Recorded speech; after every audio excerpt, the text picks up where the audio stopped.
Good afternoon दोस्तों। जैसा कि आप सभी लोग जानते हैं कि इस समय कोरोना वायरस का बहुत प्रकोप चल रहा है, जिससे बहुत नुकसान हो रहा है, लोगों की जान जा रही है।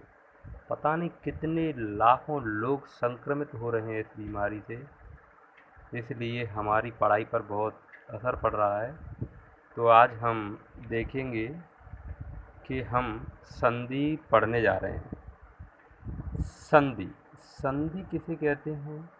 दो वर्णों के मेल से जो विकार या परिवर्तन होता है उसे हम संधि कहते हैं। इसमें पूर्व पद का अंतिम वर्ण से तथा उत्तर पद में से उतरा दूसरा वाला पद, दूसरे पद का पहले वर्ण से जो परिवर्तन होता है, जो बदलाव आता है, उसे हम संधि कहते हैं। जैसे विद्या धन आलय, विद्या में जो पूर्व पद हो गया और आलय में उत्तर पद हो गया।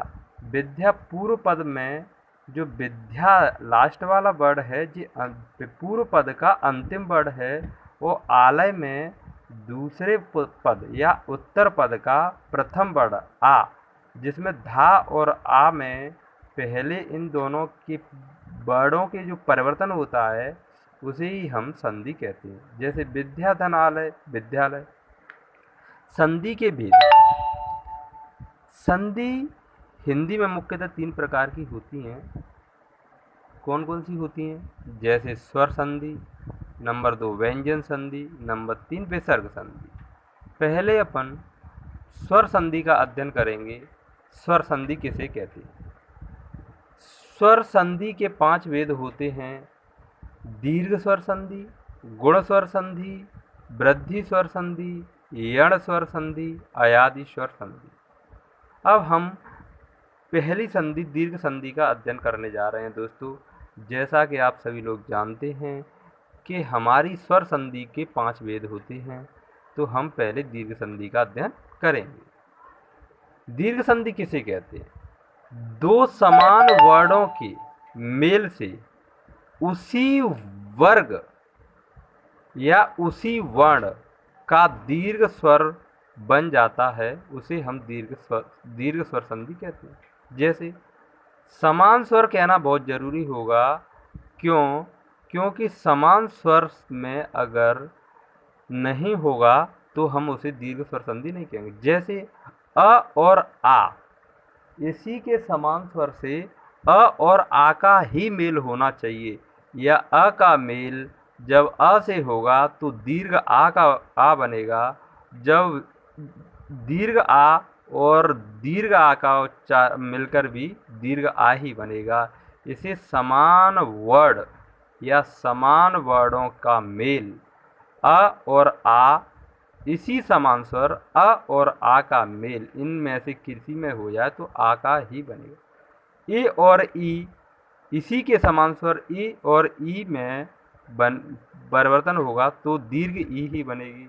ओ और ऊ का जब ओ और ऊ तो दीर्घ ऊ ही बनेगा। जब दीर्घ वर्ण बनता है आ ई ऊ तो उसे हम दीर्घ स्वर संधि कहते हैं दोस्तों।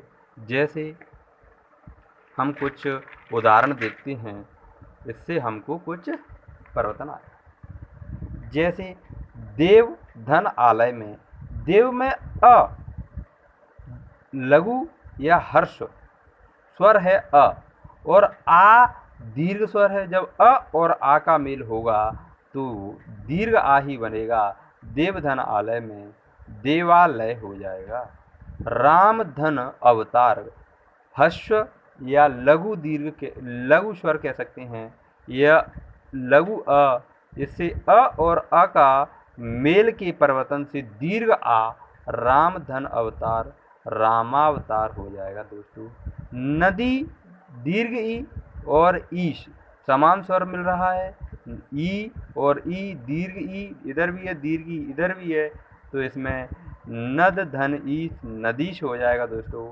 इसमें दीर्घ स्वर संधि बन जाएगी। जैसे कप धन ईश, इसमें लघु ई स्वर है और इसमें दीर्घ ई स्वर है, तब इसमें बनेगा दीर्घ ई का ही बनेगा। कप धन ईश कपीश बनेगा दोस्तों। बद धन उत्सव, उ और उ लघु उ और लघु उ, तो इसमें दीर्घ उ बन जाएगा बधूत्सव। लघु धन ऊर्मी, लघु और दीर्घ बन के दीर्घ ही बनेगा लघूर्मी।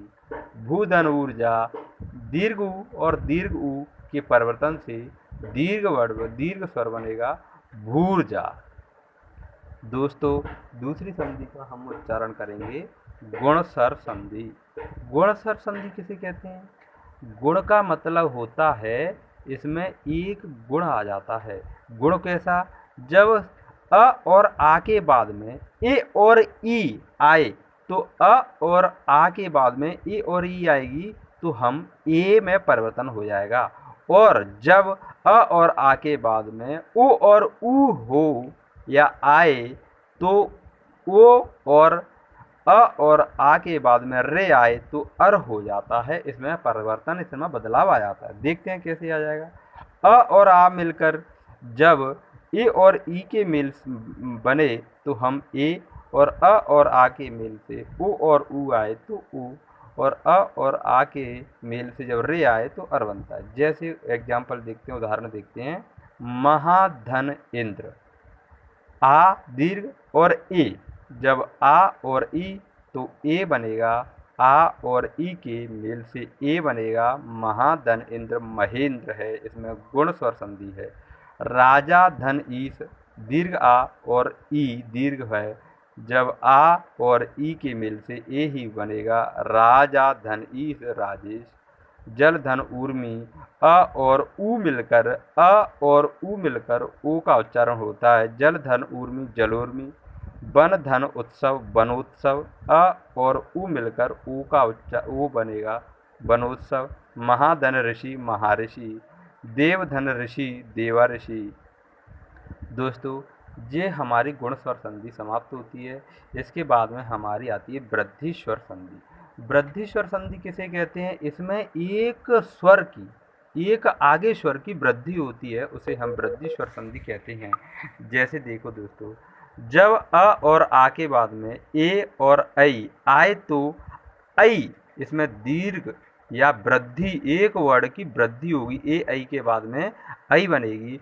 और अ और आ के बाद में जब ओ और औ आए तो दोस्तों औ हो जाता है।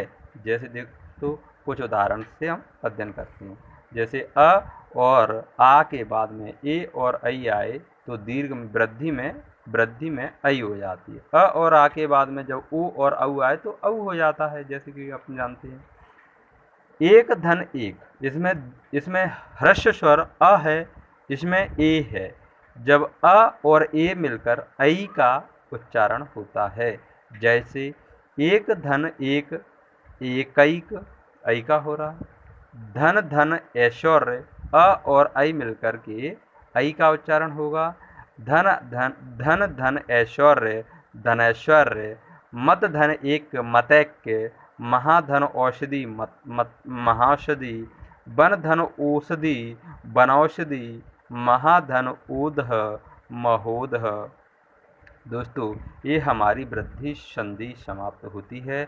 अगली संधि है हमारी यण स्वर संधि। हम यण स्वर संधि का अध्ययन करते हैं।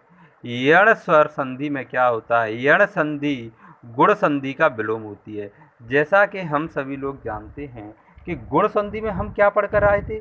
जब अ और आ के बाद ए और ई आए, अब इसका परिवर्तन हो जाएगा जब ए और ई पहले आ जाए।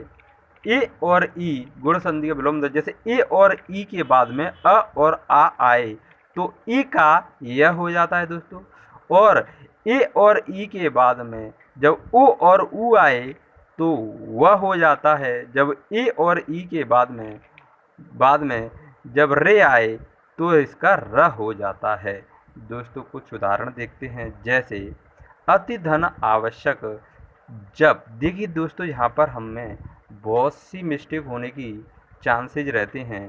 हम मिस्टेक क्या करते हैं? अति धन आवश्यक, इस पे ई की मात्रा लग रही है ह्रस्व ई की मात्रा लग रही है ए। जब जिस पे मात्रा लगती है उसे हम आधा कर देते हैं।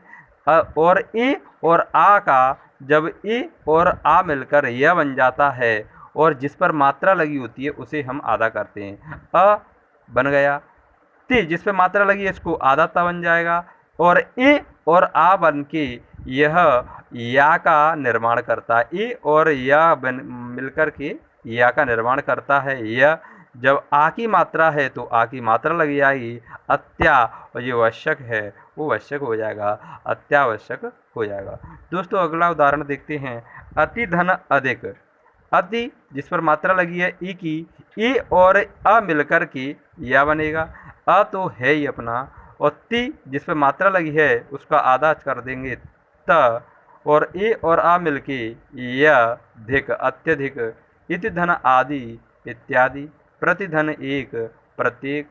निधन ऊन, न्यून। सुधन आगत, स्वागत। पितृधन आज्ञा, पित्राज्ञा। अनुधन ऐषण, अन्वेषण। दोस्तों ये हमारी यण संधि समाप्त होती है।